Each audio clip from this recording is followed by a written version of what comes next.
Praise the Lord. தேவனுக்கு மகிமை உண்டாவதாக. ஆண்டவரும் இரட்சகருமாய் இருக்கிற இயேசு கிறிஸ்துவின் இணையற்ற நாமத்தினாலே இந்த கால வேளையில் உங்கள் யாவரையும் நான் வாழ்த்துகிறேன். இந்த நாளுக்கான தேவனுடைய வார்த்தை ஏசாயா எழுதின தீர்க்கதரிசன புஸ்தகம் 41வது அதிகாரம் 17வது வசனம். சிறுமையும் எளிமையுமானவர்கள் தண்ணீரை தேடி அது கிடையாமல் அவர்கள் நாவு தாகத்தால் வரலும்போது கர்த்தராகிய நான் அவர்களுக்கு செவி கொடுத்து இஸ்ரவேலின் தேவனாகிய நான் அவர்களை கைவிடாதிருப்பேன்.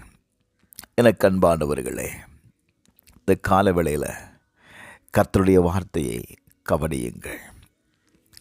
இந்த வசனம் மனிதனின் ஒரு மிக கடினமான நிலையை வெளிப்படுத்துகிறது.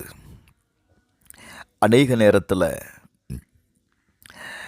நாம் தேடுகிற காரியங்கள் நமக்கு கிடைக்காமல் போகும்போது பிரைஸ் அல்லாஹ்,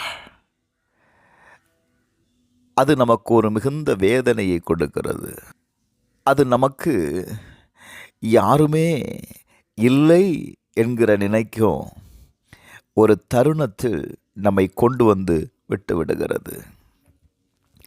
அந்த வேளையில் தானே கர்த்தர் சொல்கிறாரு, எப்பா நீ தண்ணீரை தேடின, தண்ணி கூட உனக்கு கிடைக்கல, ஆனால் நீ தாகத்தில் இருக்கிற, அந்த தாகத்தில் நீ வரலும்போது நான் உனக்கு செவி கொடுத்து நான் உன் தேவனாக இருப்பேன், நான் உன்னை கைவிட மாட்டேன் அப்படின்னு சொல்கிறாரு.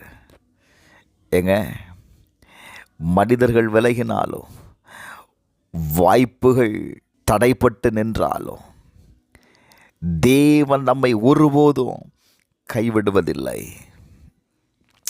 ஒருவேளை உங்கள் ஜெபங்களுக்கு உடனே பதில் கிடைக்காம இருக்கலாம். அதனால் தேவன் நம்மை கவனிக்கவில்லை என்கிற அர்த்தம் இல்லை. நல்ல கவனிங்க. ஏசாயா 30வது அதிகாரம் 19வது வசனத்தை வாசித்து பாருங்க. இனி நீ அழுது கொண்டிராய், உன் கூப்பிடுதலின் சத்தத்திற்கு அவர் உருக்கமாய் இறங்கி அதை கேட்ட உடனே உனக்கு மறு உத்தரவு அருளுவார். எனக்கு அன்பானவர்களே, நீங்கள் அழுது கொண்டிருக்கிற காரியம் என்ன? ஏன் புலம்பிட்டு இருக்கிறீங்க? கர்த்தர் சொல்லுகிறார், உன் சத்தத்தை நான் கேட்ட உடனே உனக்கு நான் மறு உத்தரவு கொடுப்பேன். இந்த கால வேளையில் பிரைஸ் அல்லாஹ், பலனற்றவர்களாய் ஒடுக்கப்பட்ட நிலையில், கைவிடப்பட்ட நிலையில், தள்ளப்பட்ட நிலையில் நீங்கள் இருப்பீங்கன்னா நான் சொல்லுவேன், கர்த்தர் உங்களை பார்த்து சொல்லுகிற வார்த்தை என்ன தெரியுமா? நான் உன்னை கைவிட மாட்டேன். பிரைஸ் அல்லாஹ். சங்கீதம் 72:12 வாசிக்கும்போது, கூப்பிடுகிற எளியவனையும் உதவியற்ற சிறுமையானவனையும் அவர் விடுவிப்பார். இந்த கால வேளையில் கர்த்தரை நோக்கி கூப்பிடுகிற ஒவ்வொருவனையும், உதவியற்று இருக்கிற உங்களை அவர் விடுவிப்பாருங்க. சோர்ந்து போகாதுங்க. இன்றைக்கு கர்த்தர் உங்களுக்கு, நீங்கள் கேட்கிற காரியத்தில் கர்த்தர் உங்களுக்கு ஜெயத்தை தருவாராக. சோர்ந்து போகாதீங்க. உங்கள் தாகத்தை கர்த்தரிடம் சொல்லுங்க. அதை சொல்லுவதற்கு பயப்படாதங்க.